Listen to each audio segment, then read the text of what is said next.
Olá, boa tarde. Bom, primeiro queria me apresentar. Eu sou Esther Borges, sou uma das coordenadoras da Momentum e é um prazer estar aqui com vocês, começando o quinto painel da nossa conferência. Como vocês podem ver, é o maior dos painéis, então nós vamos ser um pouco rígidos com o tempo. Somos 6 painelistas no total. Eu farei a mediação em português. E esse painel, ele procura mostrar como, dentro da América Latina, nós não somos homogêneos ao falar sobre regulação de plataformas, sustentabilidade de mídia. A gente pretende, então, entender quais são as diferenças, as semelhanças dentro desse ecossistema latino-americano. Para começar nossa conversa, nós sugerimos que os nossos painelistas pensassem em 3 desafios, 3 oportunidades, 3 retrocessos e 3 avanços que tiveram em seus próprios países relacionados a esses temas de regulação. Então, vou começar chamando o Luiz Fernando Garcia, que é diretor executivo e cofundador da R3D do México. Luiz Fernando, a palavra é sua. Muchas gracias. ¿Me escuchan bien? Sí, perfecto. Yo creo que tal vez a mí me interesa plantear un escenario en donde creo que esto está sucediendo en México, pero creo que no es exclusivo de México, sino que esto sucede en todo el mundo, en donde creo que estamos teniendo conversaciones distintas entre nosotros, pero que parece que son las mismas discusiones, pero no necesariamente lo son, ¿no? Y creo que las diferencias, existen muchas diferencias en cómo conceptualizamos el problema o los problemas que estamos queriendo resolver y cómo describimos a los actores principales de esta historia, que yo diría que son los monopolios tecnológicos. Salud. Y me gustaría empezar por ahí, porque estamos hablando de que en las últimas 2 décadas se han instaurado un puñado de compañías monopólicas de tecnología, han acumulado un montón de poder a partir de un modelo de negocios basado en la vigilancia masiva de las personas usuarias de Internet, que utilizan primero para ganar dinero a partir de la publicidad digital hiperdirigida, del behavioral advertising, y ahora, o más recientemente, para entrenar modelos y sistemas automatizados o de inteligencia artificial. Que a partir del poder monopólico que han adquirido derivado de ese modelo de negocios, podemos hoy constatar todos un montón de efectos adversos para los derechos humanos, para la democracia, para el medio ambiente, para nuestras sociedades. Por un lado, ese modelo de negocios que vigila masivamente la población y que hemos normalizado como algo hasta inevitable, algo casual, algo que es un evangelio que no puede contradecirse ni de ninguna manera, ha sido aprovechado por gobiernos y por una industria de la vigilancia que amenaza a muchas personas, periodistas, por ejemplo. Eso ha prevenido que muchos gobiernos verdaderamente quieran regular a esas empresas porque se benefician directamente de la vigilancia que las compañías llevan a cabo. A partir del apetito de poder computacional que tienen las empresas tecnológicas, están echando por la borda sus compromisos de emisiones de efecto invernadero, y están haciéndonos creer en muchos gobiernos en América Latina que la manera de incluirnos en esta nueva innovación que es la inteligencia artificial es poner centros de datos en nuestros países que extraen recursos energéticos, recursos hídricos, que tienen un montón de efectos sociales, económicos, dejan a un montón de gente sin agua. Pero nuestros gobiernos están muy contentos con centros de datos e inversiones que además ni siquiera crean empleos, solamente sacan recursos, no pagan impuestos, en muchos casos hay facilidades impositivas. Entonces, ahí van varios desafíos. Por supuesto que los efectos en la democracia, donde nos hemos enfocado mucho los esfuerzos regulatorios y hemos definido que el problema son esos efectos en la democracia y la solución es una regulación para que sea un actor democráticamente elegido el que censura Internet a partir de una serie de valores con los que coincidimos más y no con otros valores que son impuestos por las compañías de tecnología. Esos, digamos, estoy diciendo tal vez muchas obviedades, pero que se nos han olvidado al parecer en muchos sentidos. Y estamos en un momento donde creo que hay algo nuevo y hay algo que creo que no hemos terminado de dimensionar el efecto que tiene, que es cómo estas compañías se han quitado la máscara en muchos aspectos y se han aliado con un proyecto político imperial, fascista, muy deliberado y muy claro. Hoy el objetivo político del gobierno de Estados Unidos y los objetivos comerciales de las principales empresas tecnológicas son el mismo proyecto político, hostil hacia nuestras sociedades y hacia nuestros países. Y tenemos que reconocer y dimensionar en el momento en el que estamos.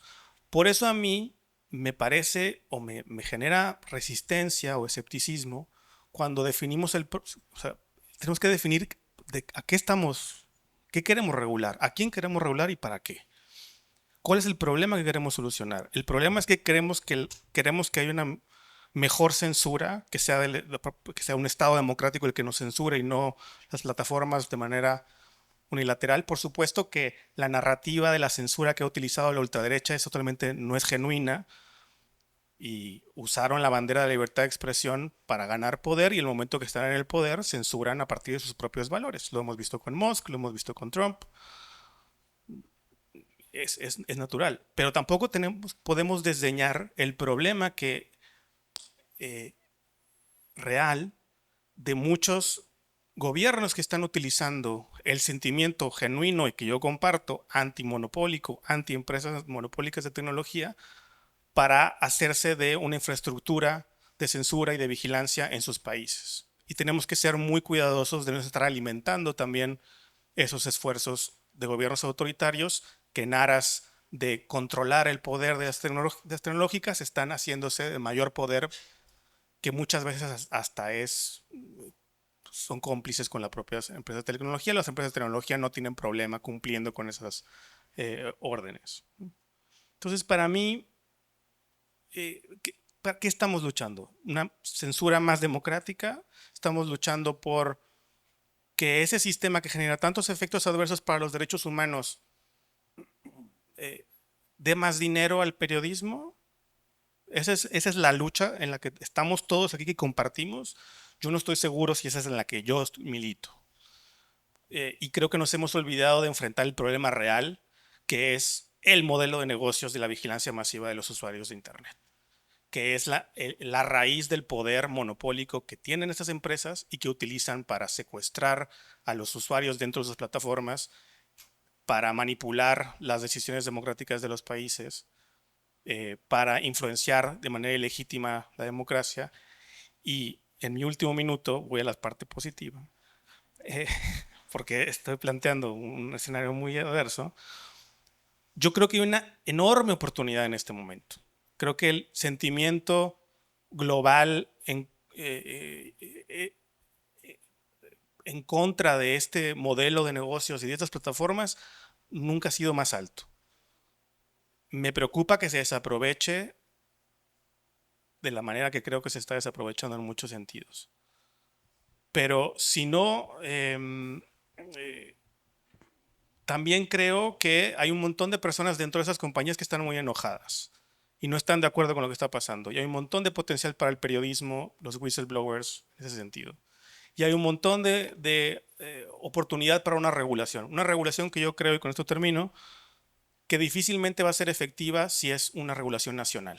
Y tenemos que pensar verdaderamente, si hablamos verdaderamente de sur-sur y colaboración, se necesita colaborar y también aprovechar que el norte global ha abandonado el orden jurídico internacional, le ha dado una patada, le estorba, y los países del sur, siguiendo una tradición de los países no alineados desde hace muchas décadas, se apropie del sistema y del orden jurídico internacional y promueva un orden jurídico internacional que sea capaz de enfrentar este momento.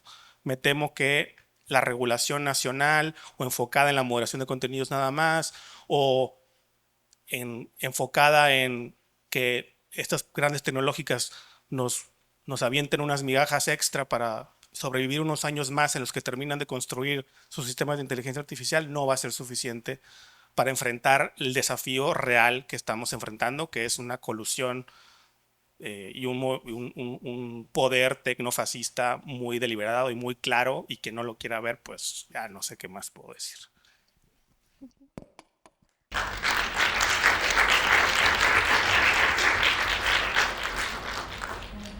Obrigada por dividir essa perspectiva, Luiz Fernando. Agora eu gostaria de passar a palavra para o Jonathan Bock. O Jonathan é diretor executivo da Flip, na Colômbia. Jonathan, o microfone é seu. Bueno, yo para intentar como entender también el contexto del periodismo en Colombia, quiero empezar hablando de las historias de zombies. No sé si les gustan. A mí particularmente no, pero me ha servido para entender que hay dos tipos de narrativas en estas historias, ¿no? Que es el apocalipsis y es cuando todavía hay cuando hay una amenaza existencial sobre la humanidad y nos vamos a morir, y las postapocalípticas, que es donde renace la esperanza y donde vemos que hay posibilidad de continuar. Ver esto me ha servido para entender que en buena parte de América Latina y particularmente en Colombia, la situación del periodismo convive constantemente con estas dos ideas, con la amenaza permanente de la extinción y la esperanza de sobrevivir. No creo que esto vaya a cambiar, y no es de ver que podamos caminar hacia mejores condiciones de manera general, sino es cómo podemos mantener esta esperanza de sobrevivir en medio de amenazas existenciales. Y para esto quiero pues contar unos datos de contexto de Colombia. En el 80% del país se pueden considerar como desiertos informativos, lugares donde no hay medios de comunicación local que produzcan información local. Puede haber medios que transmiten entretenimiento o música o que son propiedad del ejército o de la policía, pero no producen información local. Al mismo tiempo tenemos que en los últimos 7 años han aparecido por lo menos 500 medios nativos digitales. Y otro dato de contexto de violencia permanente en Colombia es que en los últimos 5 años 10 periodistas locales han sido asesinados.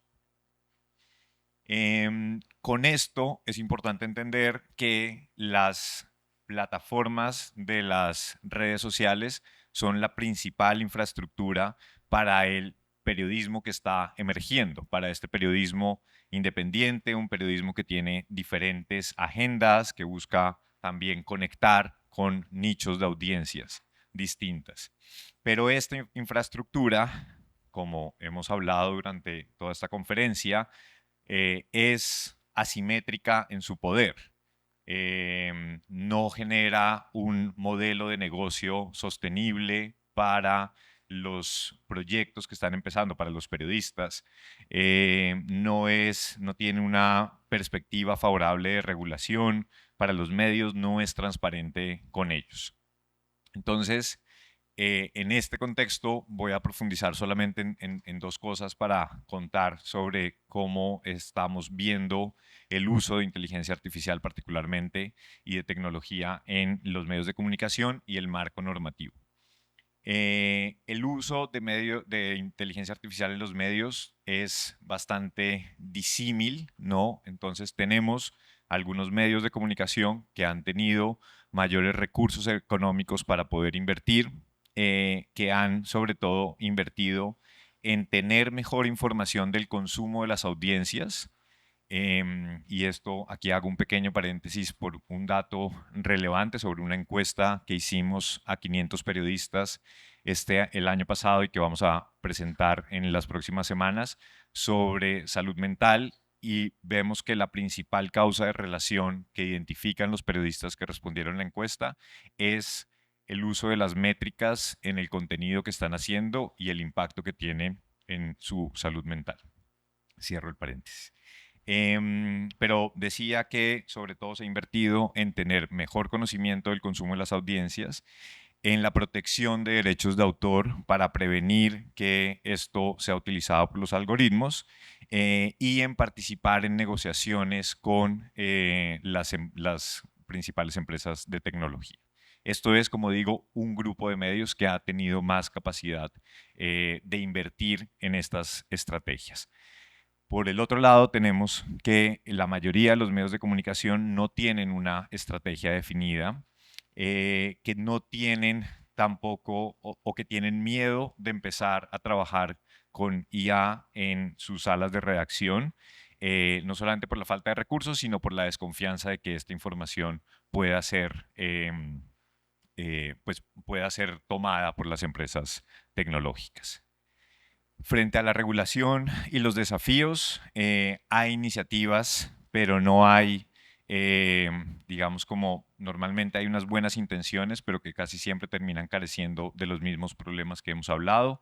La mayoría de las propuestas que hay actualmente son sobre derechos de autor, sobre también, digamos, como en algunos casos, que pueden afectar la libertad de expresión, pero en la mayoría de ellos se está ignorando los asuntos más importantes, y es cómo se puede aplicar esto de manera técnica, cómo no afectar la libertad de expresión, cómo puede tener esto un modelo de negocio también para los medios de comunicación, impulsar el contenido creativo, y el tema de soberanía sobre los datos.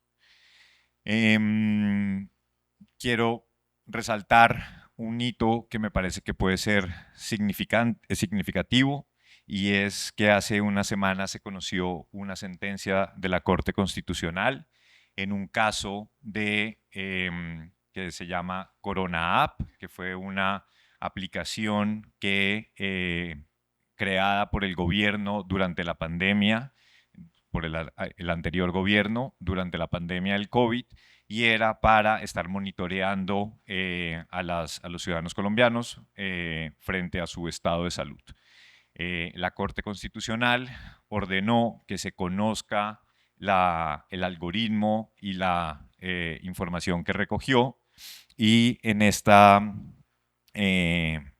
que está en la presentación, que son unos extractos de la sentencia, dice que la transparencia en el uso de esta herramienta es una garantía fundamental para asegurar un empleo adecuado y razonable de los datos personales y evitar que el uso de sistemas algorítmicos para la toma de decisiones por parte de entidades públicas deriven decisiones arbitrarias o discriminatorias.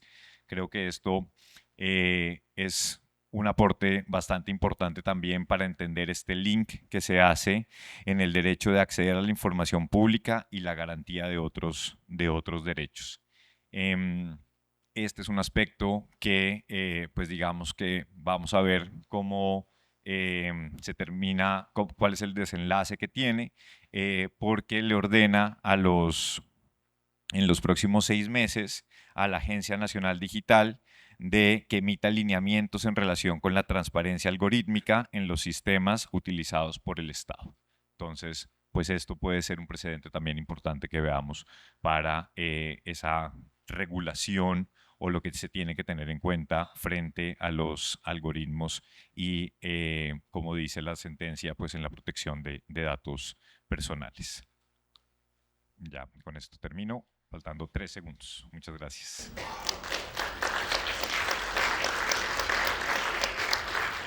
Bom, obrigada pela pontualidade, Jonathan, e também por essas atualizações sobre o cenário colombiano. Vou passar a palavra agora para o Diego Garazzi. O Diego é advogado e atualmente presidente da Comissão de Propriedade Intelectual da ADEPA, na Argentina. ¿Qué tal? Buenas tardes. Muchas gracias por la invitación. Al título de esta presentación le agregaría, además de el desafío de Latinoamérica entre la sustentabilidad, la innovación y la regulación, le agregaría la judicialización de los temas, tal vez por mi perspectiva judicial de abogado, pero me parece que es clave y al final vamos a ver si todos coincidimos. Esto lo paso rápido. Lo que me propuse hacer primero es un repaso, o lo que hacemos en Argentina, es hacer un repaso de qué está sucediendo en el mundo y cómo nosotros nos orientamos dentro de lo que está sucediendo en todo el mundo. La situación actual de los acuerdos de medios y plataformas a nivel global está en franca decadencia, en franca caída. Hay un stand-by en lo que tiene que ver con los acuerdos que originalmente fueron impulsados por las plataformas y por algunos medios. Y además, lo que está sucediendo con las empresas de inteligencia artificial es que los acuerdos, la estrategia que están tomando para realizar acuerdos es acordar con uno o dos de los principales medios de cada país o de ciertos lugares, ciertos continentes, ciertas zonas, y dejar afuera al resto de los medios de comunicación para proveerse de los contenidos que hacen los medios, sin los cuales, repito, desde hace muchos años, las plataformas no serían más que una caja de bombones vacía o con todo de chocolate o de menta. Si nos retrotraemos al encuentro que tuvimos en Sudáfrica hace 2 años, esta podría haber sido perfectamente la situación reflejada en aquella oportunidad, en cuanto a cuáles son los avances de la legislación a nivel global. Se han sumado algunas legislaciones, pero esto muestra, pretende mostrar la ralentización de los distintos países en cuanto a la generación de legislación nueva. Cosa que tomo algo que dijo hoy Michael Power de Sudáfrica, que también es abogado y también tiene una mirada similar. La legislación está, la ley de propiedad intelectual está en todos los países que estamos aquí reunidos, hay una ley de propiedad intelectual que incluso plantea la liberación de los contenidos pasado cierto tiempo, con lo cual está todo previsto. No digo que no haya que ayornarla, pero está y tenemos herramientas como para pelear por lo que consideramos que son los insumos de los que se valen las plataformas y las empresas de inteligencia artificial para realizar muchos de sus negocios. En cuanto a la judicialización, esto es algo que tendríamos que verlo de manera diferente en términos que es hacia adelante. Lo que está sucediendo es un incremento en la judicialización de los temas y justamente, o esto que les muestro donde muchos de los países, Estados Unidos, entre otros, está apuntando, se basa en los derechos de autor, que me parece que es clave volver a retomar como eje. Pero para mí, de las cosas más importantes que han pasado en los últimos años es la identificación absolutamente franca y clara y decidida de las plataformas en un nuevo rol político. La identificación, decía, de las principales plataformas con líderes más o menos democráticos, en general menos democráticos, lo cual es un problema a nivel universal, diría, porque afecta directamente la institucionalidad, afecta directamente la libertad de prensa, que es un pilar fundamental es un eje central para la defensa de los derechos de las sociedades.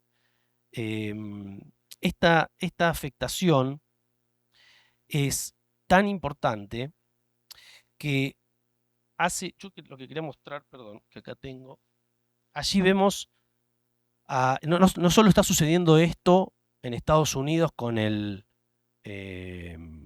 ejemplo más evidente que es el de Elon Musk con Donald Trump. En Argentina tenemos una identificación muy importante del presidente Milei con Elon Musk y la red X. Hay una idea totalmente equívoca de lo que es la libertad de expresión. Hay una liberación, hay una agresividad deliberada que no debe ser tolerada. Y lo que está sucediendo es una, como decía, una afectación, o por lo menos lo que a mí más me preocupa, es una afectación a la institucionalidad, a la defensa de las repúblicas y de las democracias en serio, para lo cual la prensa es fundamental. Y dentro de los logros y retrocesos que nos pedían identificar, a mí me pareció significativo identificar los logros y los retrocesos con las mismas características o derivado de los mismos hechos. Por ejemplo, las fake news, la proliferación de las fake news a través de las plataformas es un retroceso claro, pero a la vez es un logro de los medios de comunicación, de las empresas de medios de comunicación que realizan su trabajo en forma profesional, porque es el único medio, los medios de comunicación que trabajan de esa manera, para pelear contra las fake news. O sea, el logro es la evidencia de que las plataformas lo que están logrando con su política y su asociación política es la proliferación de noticias falsas que perjudican, como decía, la institucionalidad. Son funcionales a esos gobiernos bajo esa fachada de, como, digamos, de defensa de la libertad de expresión a ultranza. Lo que están logrando es una afectación global de las democracias. No habíamos hablado, yo no hablé en todo este tiempo con Ania, pero escuché que mencionó, anda por allí Ania, mencionó a Corea del Norte. Bueno, la foto que estamos viendo allí, a la derecha, es la diferencia entre Corea, es una foto tomada del libro ¿Por qué fallan las naciones? ¿Por qué fracasan las naciones? Del economista turco Daron Acemoglu y también de Robinson en colaboración, en donde es una foto que identifica la diferencia entre Corea del Sur y Corea del Norte. Corea del Sur es la que está totalmente iluminada. Corea del Norte está justamente al norte, arriba, totalmente a oscuras. El periodismo tiene como función dar luz a la opacidad de los gobiernos. Entonces, todo lo que afecte al periodismo implica un retroceso para la institucionalidad y para las democracias del mundo. Para cerrar, estos tres pilares que les decía, las fake news, las plataformas asociadas a los gobiernos y la afectación de la institucionalidad, no hacen más que poner en valor el periodismo profesional y de calidad. Gracias.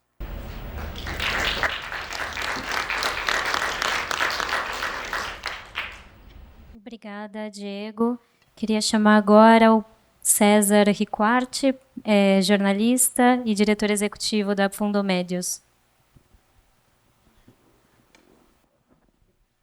Hola, hola. Bien, buenas tardes con mis colegas, con todos ustedes. Bueno, a mí me toca hablar de un país muy pequeño, Ecuador, pero que es un país que tiene algunas características interesantes. Está sumido en este momento mismo en una crisis de seguridad muy importante. Está considerado uno de los ejes, de los hubs del tráfico internacional de drogas, y es un país donde operan grupos criminales de todo, básicamente de todo el mundo: México, Colombia, Albania, Italia, etcétera, etcétera. ¿Y por qué esto tiene evidentemente un impacto en la libertad de expresión? Jonathan hablaba hace un momento de las zonas silenciadas. En el Ecuador existen gran cantidad de zonas silenciadas, que son las zonas donde el crimen organizado tiene el control territorial, básicamente ubicado en la costa del Pacífico ecuatoriana y en Amazonía ecuatoriana. Y esto tiene una relación, digamos, interesante con el tema que estamos tratando hoy. Uno de los últimos casos, Fundamedios es una organización que básicamente defiende libertad de expresión. Y uno de los últimos casos que tratamos nos llamó muchísimo la atención. Y era el caso de un influencer que manejaba 300 páginas en Facebook e Instagram y tenía millones de seguidores. Ahora, este señor se dedicaba, por pedido de gobiernos locales relacionados con el crimen organizado, a bajar contenidos de medios legítimos. Presentaba reclamaciones por copyright y las plataformas en 5 minutos le bajaban los contenidos de los medios de comunicación, contenidos propios de los medios. Y nos llamó, como digo, poderosamente la atención este caso, porque evidentemente este señor que tiene, después de investigándolo, tiene relación con el crimen organizado, estuvo involucrado incluso en asesinatos, pues tiene un trato preferencial con las plataformas, tiene una atención única, estupenda, VIP, llamémoslo así, con las plataformas, de tal forma que puede bajar contenidos legítimos de los medios de comunicación en 5 minutos. Es absolutamente increíble. Y eso nos lleva a plantearnos el primer punto de lo que yo quería señalar esta tarde.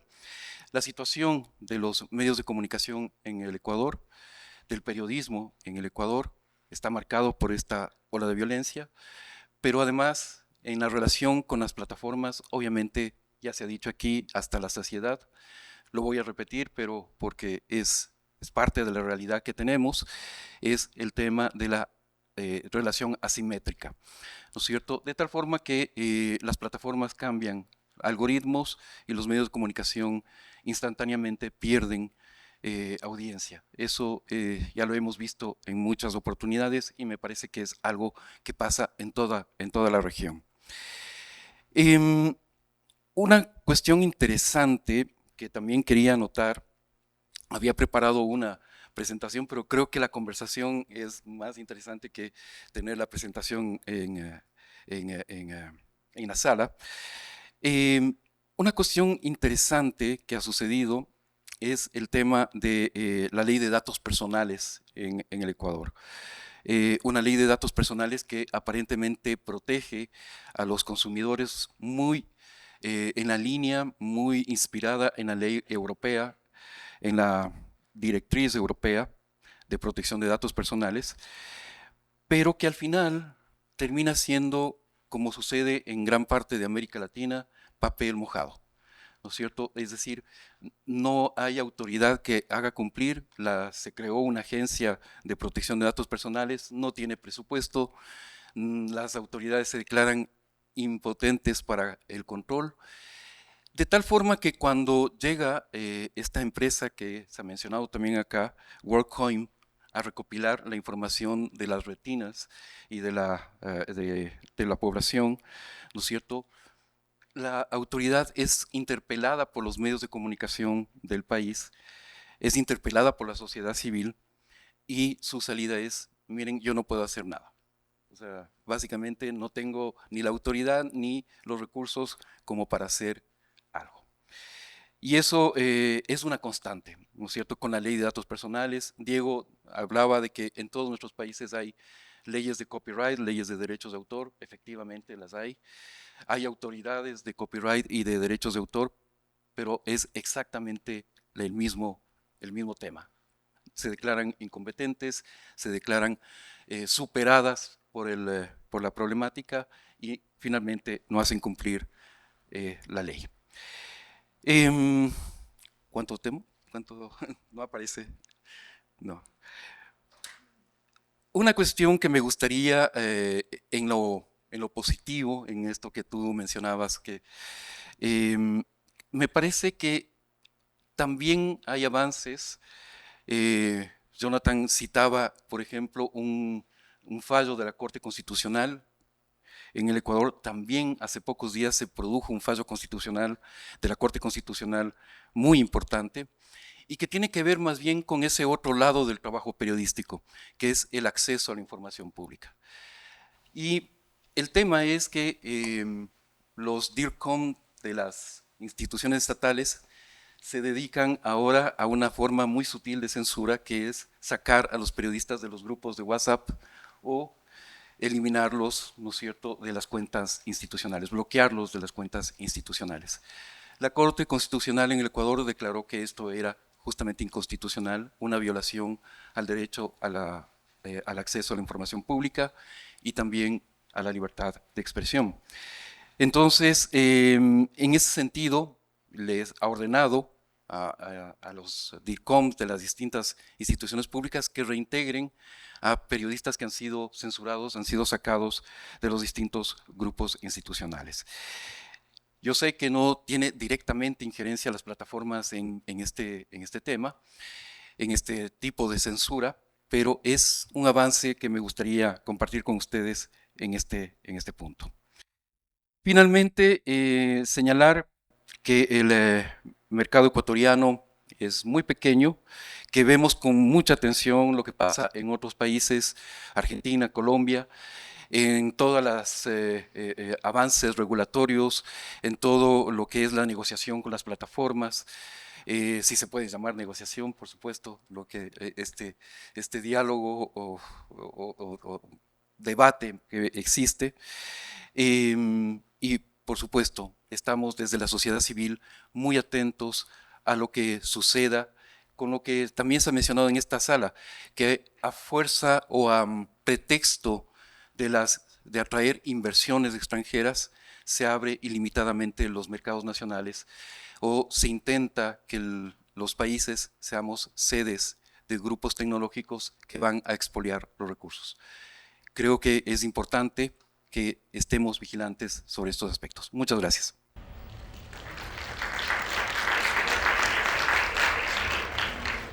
Obrigada, César, por essa fala tão contextual e rica sobre o Equador. Gostaria de passar a palavra agora para Yasmin Acunha, cofundadora y diretora editorial do El Surtidor do Paraguay.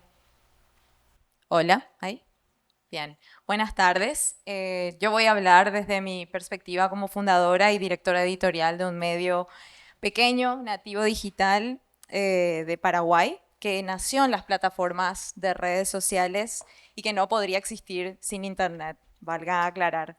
Y también voy a hablar un poco de lo que estoy explorando en el Instituto Reuters de la Universidad de Oxford, donde estoy como fellow ahora, que es cómo los medios podemos reformular nuestro valor si ponemos el foco en nuestras audiencias, en sus necesidades y en el impacto que nuestro trabajo causa en sus vidas. Entonces, mi visión viene de ahí. Y bueno, quiero empezar por los avances en este contexto de irrupción de la IA. Quiero volver a destacar este encuentro como un avance, una oportunidad de por fin vernos y pensar juntos qué hacemos en medio de esta evolución del desarrollo tecnológico.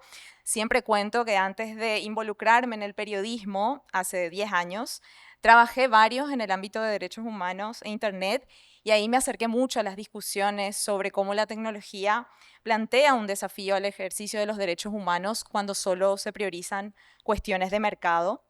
Y cuando me pasé al periodismo, a mí me llamó la atención cómo estas discusiones no han sido tan prevalentes hasta hace poco como creo que deberían ser, al ser una industria de las más afectadas por cierto tipo de imposición y adopción acrítica de ciertas tecnologías. Por eso celebro y creo que este encuentro es un enorme, enorme avance. También quiero destacar otro avance que tampoco me sorprende, es la capacidad de adaptación e innovación de los medios en nuestra región, capacidad que sobra, como hicimos con las redes sociales, los medios nativos digitales independientes. Estamos adaptando y encontrando formas de aprovechar las nuevas herramientas que nos ofrece la IA. La IA simplifica nuestras tareas de producción periodística, Quiero señalar a Cuestión Pública de Colombia, que desarrolló una herramienta que adapta sus investigaciones y las convierte en hilos para publicar en X según las tendencias en la red social. También quiero destacar que la IA sirve para investigaciones. Mongabay Latam usó una herramienta que ellos de hecho diseñaron que ayuda a detectar narcopistas en la Amazonía peruana. Y algo que a mí me gusta mucho es cómo la IA nos asiste también en la tarea de atender mejor las necesidades de nuestras audiencias. En mi medio, por ejemplo, desarrollamos un chatbot que permita a nuestros lectores dialogar y sumergirse en la historia de una mujer privada de libertad en mi país. Y acá la IA nos sirvió para entender mejor lo que una persona de nuestra audiencia le preguntaría a una mujer en esas condiciones. Y es un buen ejemplo de cómo la inteligencia artificial se puede poner al servicio de la narrativa, por ejemplo, y no en la producción de contenido necesariamente. Así que capacidad de adaptación e innovación sobra y no solo usamos herramientas que están disponibles, creamos las propias. En cuanto a los retos, bueno, yo soy editora y tengo que decir esto, yo creo que todavía no estamos contando las historias más relevantes sobre la IA y el desarrollo tecnológico en general. Creo que la cobertura política de la tecnología sigue siendo un reto. Creo que falta poner nuestras mejores herramientas del periodismo de investigación en la cobertura de tecnología. Ya hay muy buenos ejemplos. Por ejemplo, Agencia Pública y su serie de reportajes sobre el negocio de Elon Musk en Brasil.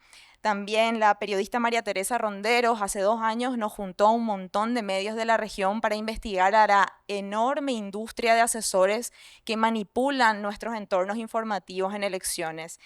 Este tipo de historias me parecen claves y creo que se tiene que hacer mucho más de eso porque estamos hablando de compañías y de personas que tienen enorme influencia en el devenir de nuestros países.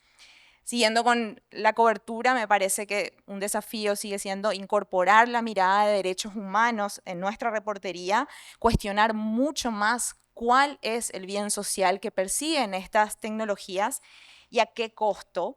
Tal como señalaba Luis Fernando, nuestros países son sedes de data centers que nos sacan el agua, les sacan la electricidad a la gente, así que ese tipo de historias son claves. También tenemos a nuestras autoridades anunciando todo el tiempo que van a usar inteligencia artificial para eliminar el crimen, y esto a veces lo divulgamos sin contraste alguno. Entonces también se pierden muchos otros temas muy importantes como el uso intensivo de recursos para entrenar estos sistemas o los riesgos de perpetuar desigualdades culturales o lingüísticas con el dominio de algunas compañías foráneas. Y creo que un reto asociado a este es el de la formación. A mi criterio, la oferta de capacitación en esta área sigue siendo muy escasa en relación a la complejidad del tema. Yo creo que las redacciones y las periodistas y los periodistas necesitamos mucha más formación, y es también un llamado que hago aquí, porque si miramos lo que es la oferta de capacitación en crisis climática, eso ha mejorado muchísimo, pero lo que tiene que ver con tecnología y por sobre todo el punto de vista político de la tecnología, eso sigue siendo para mí una deuda. Bueno, y el mayor reto, que es la razón también por la que estamos acá, creo que es el de construir un frente más unificado y una visión conjunta, a pesar de nuestra diversidad, sobre cómo nos posicionamos ante el desarrollo tecnológico. El reporte del Reuters Institute sobre tendencias y predicciones en el periodismo de este año señalaba, y ya se dijo acá, que el 72% de líderes de medios que fueron sondeados prefieren acuerdos colectivos con las tecnológicas, lo cual es llamativo porque la actitud que ahora predomina es la de sálvese quien pueda. Y esta fragmentación hace que la discusión esté capturada en torno a las estrategias de medios grandes y poderosos que cierran acuerdos opacos con las compañías de IA, por ejemplo, o litigan contra ellas porque tienen dinero. Mientras tanto, quedamos afuera cientos, miles de medios pequeños y medianos que no podemos hacer ni lo uno ni lo otro, y que también venimos de países donde la discusión de regulación puede ser instrumentalizada por malos actores.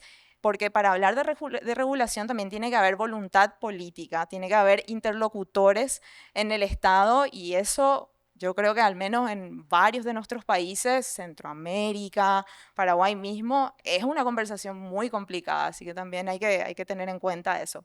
Creo que en el corto plazo esta fragmentación le puede dar igual ganancias a algunos medios grandes, pero en el largo plazo creo que pierde todo el ecosistema de medios por ello.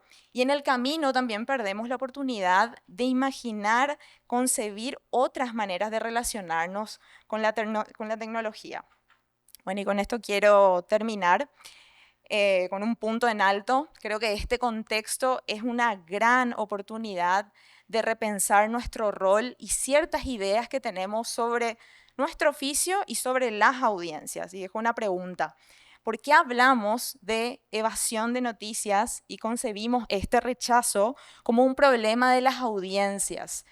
¿No tenemos algo de responsabilidad acaso en ese rechazo? Yo creo que este momento es también una oportunidad de reflexionar y repensar nuestra forma de relacionarnos con el público. Porque las audiencias, por ejemplo, por cierto, siguen prefiriendo que el periodismo sea hecho por humanos, según el último Digital News Report, el del año pasado. Solo una minoría, el 19%, eso puede cambiar, pero hasta ahora solo una minoría se siente cómoda con contenido producido por inteligencia artificial.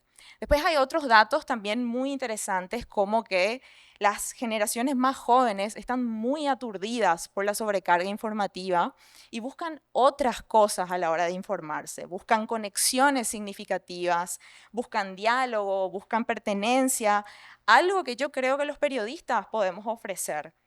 Y creo también que en las condiciones correctas, este momento puede ser el tiempo del periodismo local, el periodismo especializado, cercano, próximo y que responde mucho mejor a las necesidades de sus audiencias.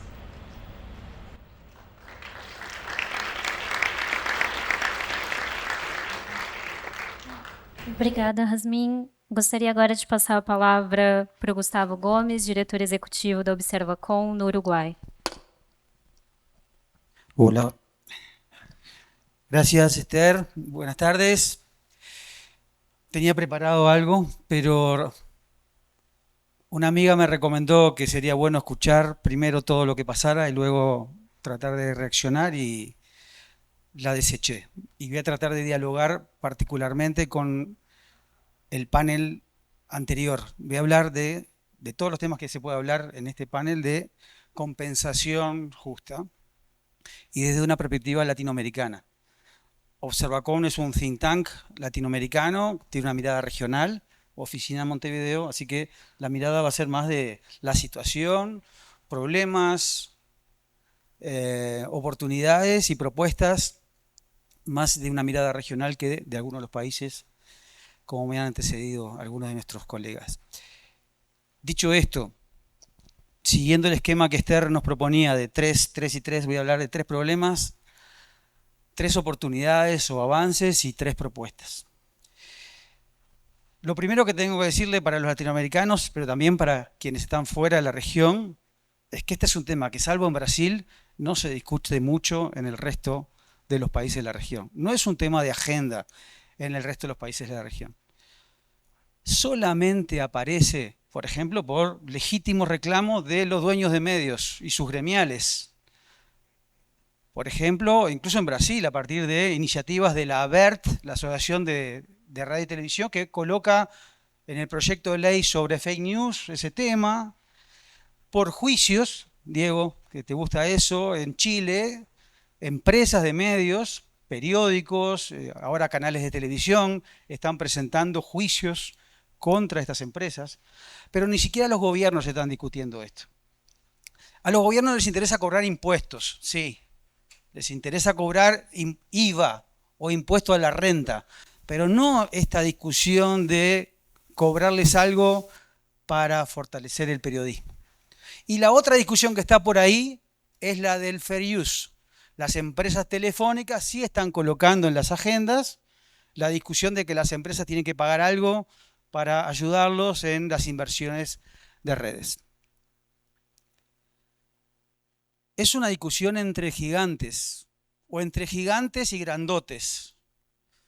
Es una discusión entre las grandes tecnológicas y los grandes medios y sus gremiales. Y está bien, porque cada uno defiende sus intereses, y acá me lleva a lo que decía Luis Fernando al principio. No sé si todos estamos participando de estos temas desde la misma perspectiva. No me parece un problema, pero es bueno saber que hay distintas lógicas detrás de esto. Acá hay una pelea entre dos gigantes, o como digo, entre gigantes y unos grandotes. Y espero que no sea como el proverbio africano que dice que cuando dos elefantes se pelean, el que sufre es la hierba. Pero lo cierto es que estamos mirando desde afuera. O sea, el segundo punto es que estamos fuera de esa conversación actores muy importantes, empezando por las asociaciones de periodistas, los trabajadores de la prensa, los medios digitales, los medios alternativos, los medios locales, los medios comunitarios. La sociedad civil, nuestras organizaciones, no está participando de esas discusiones. Estamos observando esas discusiones. Tercer problema. Salvo acá en Brasil, que están discutiendo esto de las tasas, en principio, en la opinión de Observacom, por lo que hemos seguido, en realidad en América Latina hay dos modelos en discusión. El modelo autorregulado, el que la empresa dice, no se preocupen, no regulen. Nosotros vamos a darle dinero porque somos buenas empresas y sabemos que le estamos haciendo daño. Claro, no sé cómo se traduce migajas, pero digamos, dan poca cosa que los medios agarran, toman porque algo es algo, pero depende de las empresas, su voluntad, sin transparencia, no siempre bien distribuido.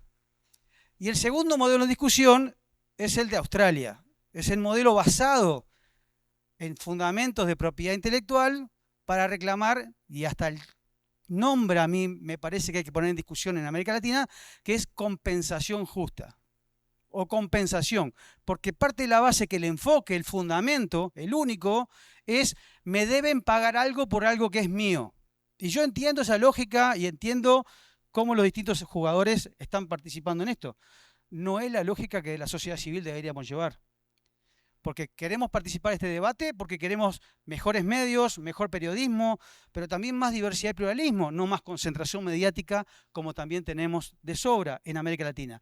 Y este modelo, que es legítimo que lo planteen las gremiales de medios, para nosotros de Observacom fortalece como solución la concentración mediática. Y quedan fuera un montón de organizaciones y actores, entre otros los periodistas.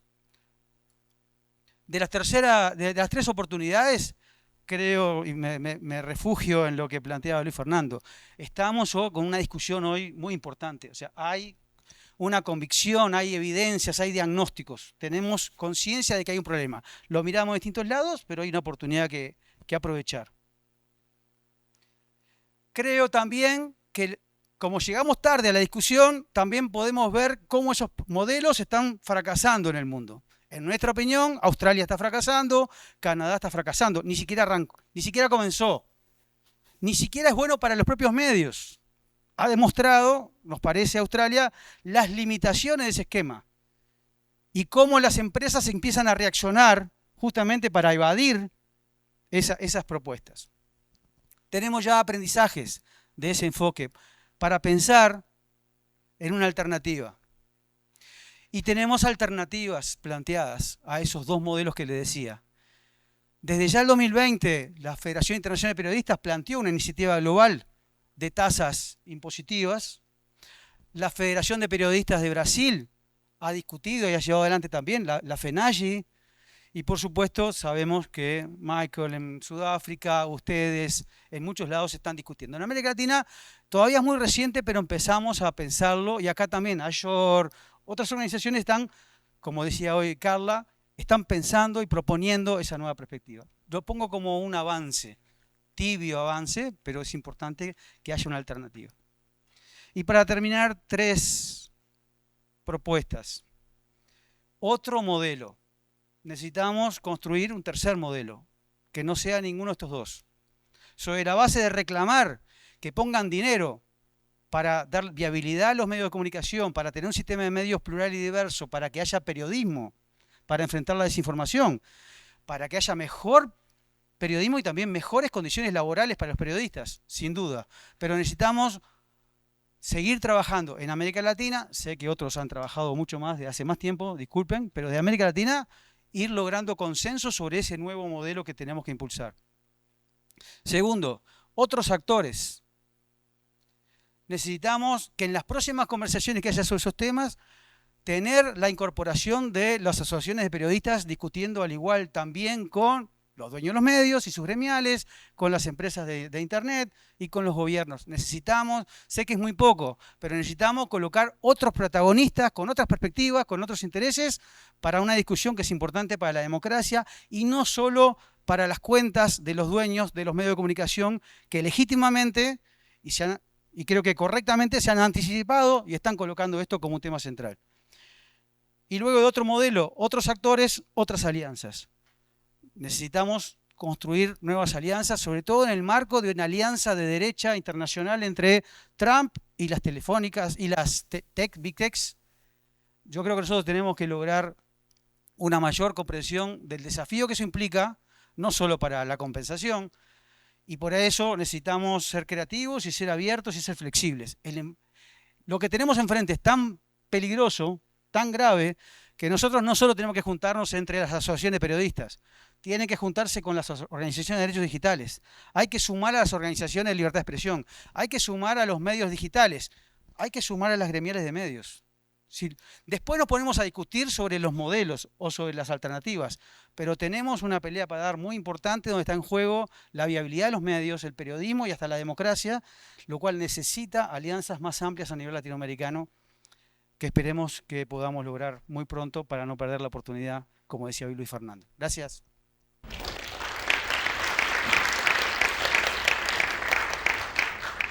Muito obrigada, Gustavo. A nossa intenção anteriormente era fazer 2 rodadas de perguntas, mas eu acho que a gente está bem apertado com o tempo, então vou abrir para algumas perguntas. Peço que sejam breves, para dar tempo de todo mundo aqui conseguir fazer considerações finais. Quem gostaria de começar? Hola, yo soy Raiza Satra, soy codirectora ejecutiva de Artículo 19 Brasil y Sudamérica. A ver, voy a intentar hacer la pregunta sencilla para no tomar mucho tiempo, aunque para mí es una duda muy grande. Hay un tema para mí cuando pensamos en desafíos de la regulación de las plataformas en Latinoamérica, que es el tema del poder político de nuestros países en relación al poder político de estas plataformas y sus alineamientos geopolíticos. Creo que tiene mucho que ver con lo que Fernando hablaba. Mi pregunta es, por ahora estamos muy enfocados en hacer la regulación a nivel nacional. Y bueno, yo vengo de los derechos humanos y soy internacionalista, entonces mi cabeza va siempre para lo internacional. Y a mí me parece que si vamos por lo nacional, tenemos un desafío que es cómo vamos a hacerlas cumplir las regulaciones y las decisiones judiciales que tomemos, que decidamos a nivel nacional. Tengo una hipótesis de que capaz, o tenemos en el artículo 19, que capaz la regulación debería ser en algún nivel regionalizada. La cuestión es que la región está, bueno, no está muy bien en términos de integración regional. Entonces me pregunto cómo, porque una cosa es Europa regular a las plataformas, lo otro son nuestros países regular, ¿no? Una cosa es Brasil, otra cosa es Paraguay, otra cosa es Uruguay. O sea, incluso en Brasil, cuando pensamos en cuándo las plataformas cumplen o no cumplen decisiones judiciales o regulaciones legales, ya tuvimos problemas. Entonces, ¿cómo vamos a organizarnos regionalmente para desarrollar este tipo de estrategia de regulación? Para mí es la gran pregunta. Podemos seguir la estrategia nacional y de modelos, pero yo tengo dudas si eso va a funcionar y quería hacerles esta pregunta sencilla. Gracias. Hola, Ana Bejarano del 20 en Colombia. Quería preguntarle a todos los panelistas si muy cortamente pueden decirnos cuáles son sus perspectivas para exigir regulación, mandatos regulatorios a través del litigio en cada uno de sus países, o incluso mediante causas comunitarias latinoamericanas ante la Corte Interamericana de derechos humanos, si es que queda corte después de lo que está pasando, pero como agrupar tal vez una gran causa de ausencia de regulación. Sé que Gustavo Gómez es uno de sus proyectos o deseos. Si nos pueden contar un poco más sobre eso. Temos agora Amália e Paula. Hola, Amalia Toledo de Wikimedia Foundation, la ONG que acoge la Wikipedia y otros proyectos de conocimiento libre. Y bueno, sobre todo tomando un poco lo que decía Luis Fernando de cuál es el problema real con las plataformas, el modelo de negocio basado en vigilancia y extractivismo, etcétera, ¿no? Que nos tiene un poco ahogados en esa discusión, atrapados en esa discusión sin pensar entonces cómo trabajar y no esté tan atrapados que nos afecta incluso a nosotros, a la plataforma de Wikipedia, que queda sumida en esta idea general de que es una plataforma y hay que regularla y de esa manera de repente en Europa la DSA nos considera una gran plataforma en línea con las mismas obligaciones de plataformas con unos modelos de negocio completamente distintos como Google, Meta, etcétera, ¿no? Y así estamos atrapados en todas las discusiones de políticas públicas que tienen que ver con regulación de plataformas, pero que nos alejan de la posibilidad de pensar en una agenda positiva para un Internet de interés público que nos sirva a la comunidad y al movimiento de lo abierto como a los medios y al periodismo de interés público, ¿no? Entonces me pregunto si ven alguno de ustedes alguna posibilidad de juntarnos o de cuáles serían esos pasos para promover una agenda mucho más positiva hacia ese lugar que seguramente sea en paralelo a responder a el caos y los problemas ocasionados por las big techs. Obrigada pelas apresentações. As empresas de inteligência artificial negam que elas estejam negociando acordos de licenciamento aqui no Brasil, mas a gente sabe que elas estão negociando acordos de licenciamento com veículos específicos. Eu queria perguntar para vocês, acho que vocês falaram aqui que os mercados têm tamanhos diferentes, mas juntos são mercados muito relevantes quando a gente está falando da língua espanhola. Então, eu queria perguntar se vocês têm notícia de empresas de inteligência artificial tentando fazer acordos com veículos nos respectivos países. Bom, vamos voltar para as respostas e agora vamos fazer a ordem inversa de que fizemos no começo, tudo bem? Então, vamos começar por Yasmine e seguimos a ordem das cadeiras. ¿Se escucha? Sí. Voy a tomar la pregunta de la colega sobre discusiones con respecto a regulación en nuestros países.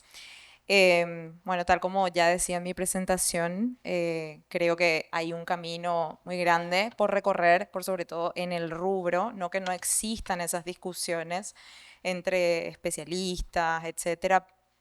Hace tiempo que se viene trabajando desde TEDIC por una organización pionera en la defensa de derechos digitales, por una ley de protección de datos personales, por ejemplo. Todavía estamos en esas discusiones. Así que hay mucho camino por recorrer todavía, pero creo que este momento de crisis de sostenibilidad del periodismo que afecta a todos los medios pequeños, digitales, tradicionales, legacy, es un momento ideal para convocar al menos al diálogo, a la unidad, porque no estamos teniendo esas conversaciones como deberíamos tenerlas. Hay una fragmentación también a nivel local, no solo a nivel, ¿verdad?, mundial con respecto a las estrategias. Entonces yo creo que la crisis es la oportunidad de iniciar estas conversaciones que hoy se dan acá y llevarlas al plano local. O sea, mi objetivo sería ese, el de trasladar lo que hablamos acá a mi país y a mi rubro.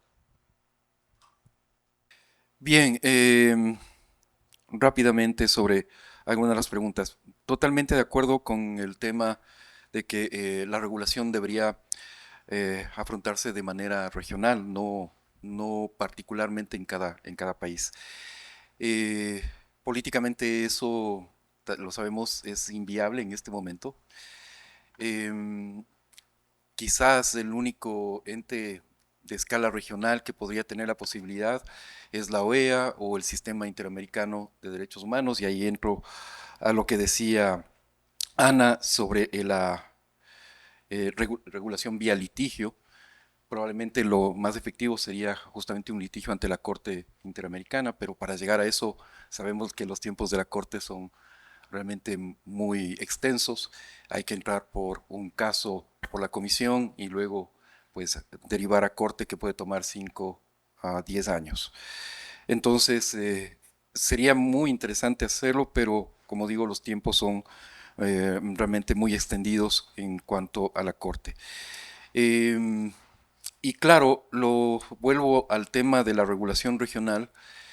El problema es que políticamente el continente se va polarizando aún más. O sea, lo que vamos a ver en los próximos años es una profunda fractura en el continente alrededor de este reordenamiento geopolítico que está sucediendo ante nuestros ojos.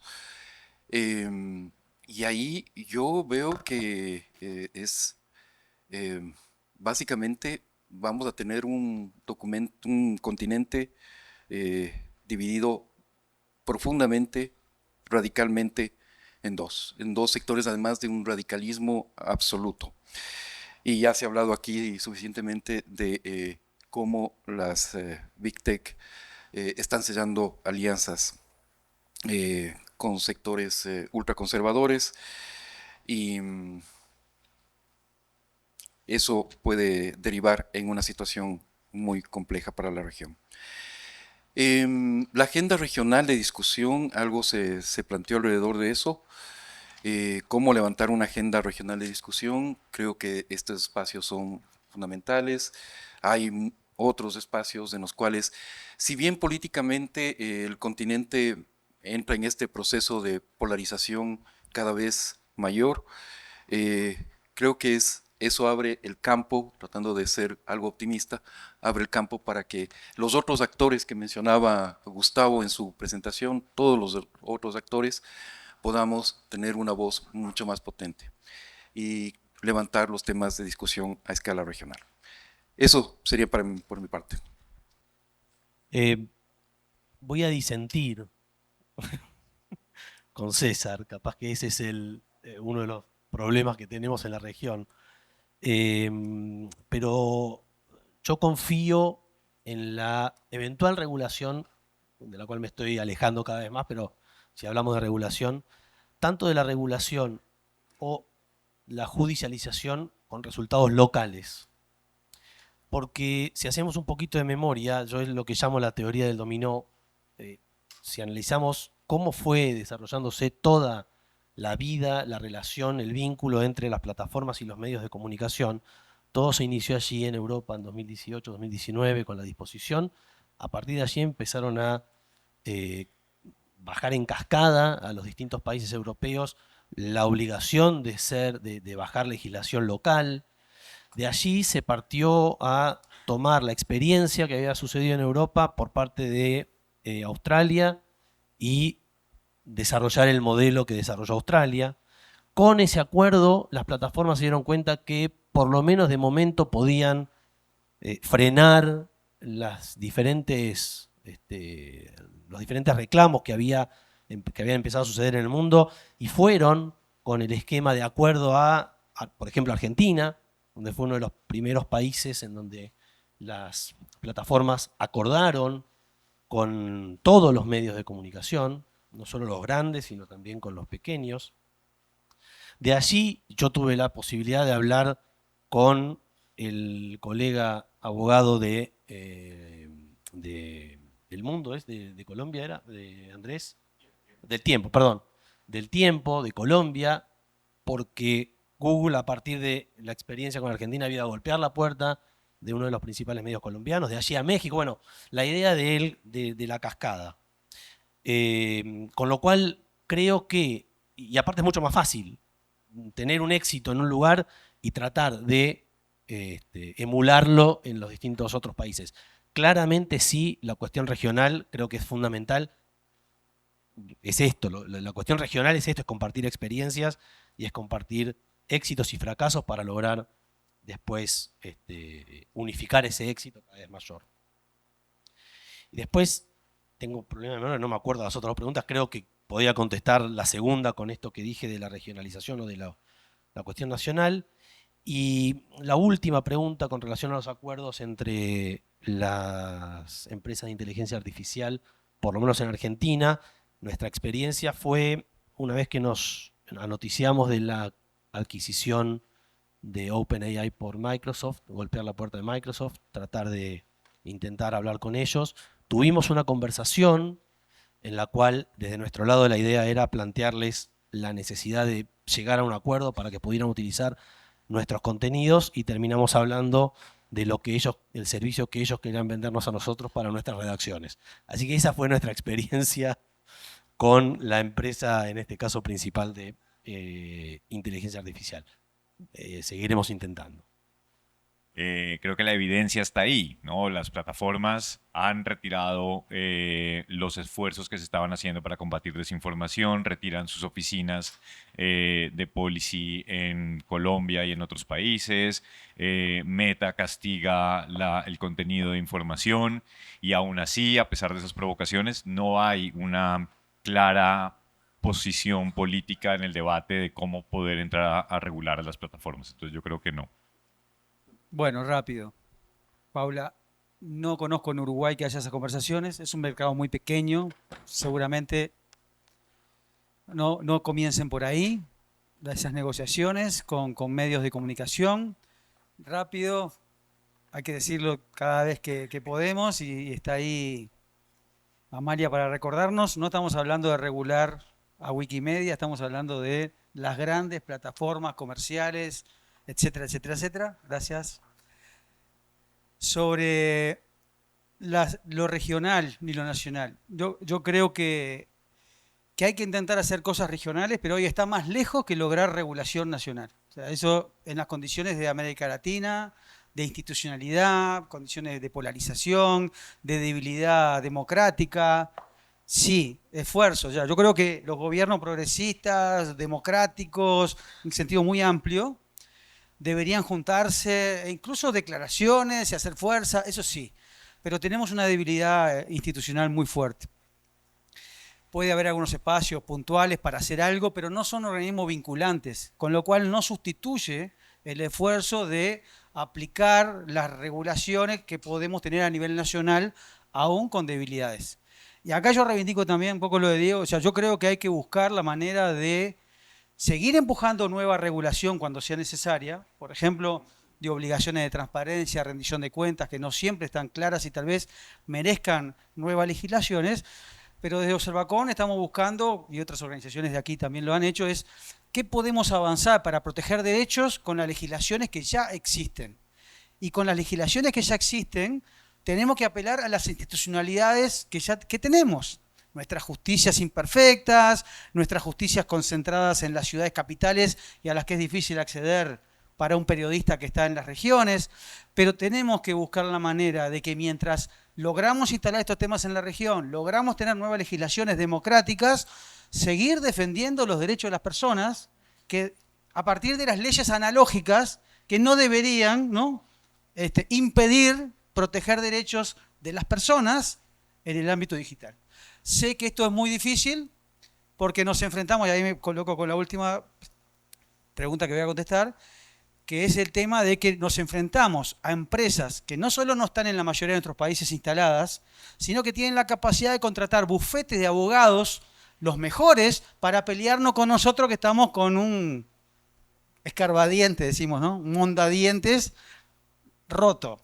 Entonces, por supuesto que tenemos muchas de perder, pero tenemos que seguir intentando también avanzar, además de discusiones con los gobiernos y con los congresos, también en la justicia. Reclamar los derechos, con legislaciones de derecho al consumidor, con legislaciones de propiedad intelectual, con legislaciones de defensa de la competencia, con legislaciones de datos personales, la que sea en el lugar que sea más posible. No hay una receta. Pero tenemos que dar esa pelea, porque si no exigimos el cumplimiento de derechos, esos derechos se van a perder. Teóricamente para mí también me llama mucho la posibilidad de regulación regional, ya sea vía la negociación de un tratado regional, construir institucionalidad internacional, me encanta la idea. Su viabilidad política la veo muy complicada. Pero también veo muy complicado la efectividad de una regulación nacional, y nada más menciono rápido el caso de México, y también importa el terreno en el que se hace esa regulación y esa negociación. En el caso de México, creo que hay que poner mucha atención a la renegociación del Tratado de Libre Comercio con Canadá y Estados Unidos, donde muy probablemente la industria tecnológica va a empujar un montón de agenda. Y creo que el terreno comercial es terrible, no es un buen terreno para tener esta conversación. Yo disiento un poco, y yo siento que la sede judicial, y sobre todo basada en derechos de propiedad intelectual, no es una buena avenida, no es una buena idea y puede generar daños. No me da tiempo de expander en ello, pero nada más diría, llevamos 40 o 50 años expandiendo los derechos de propiedad intelectual y eso no ha redundado en mejores ganancias para los creadores de contenido. Y hay que ver, aquí hay muchas organizaciones, Carisma, Vía Libre, que pueden, hay mucha evidencia de cómo esa ecuación que suena muy alentadora de más derechos de propiedad intelectual no necesariamente redunda en beneficios para los creadores y no va a redundar en beneficios para los trabajadores de los medios de comunicación y puede incluso dañar sus intereses. Pero bueno, no me da tiempo de expandir en eso y lo podemos discutir después.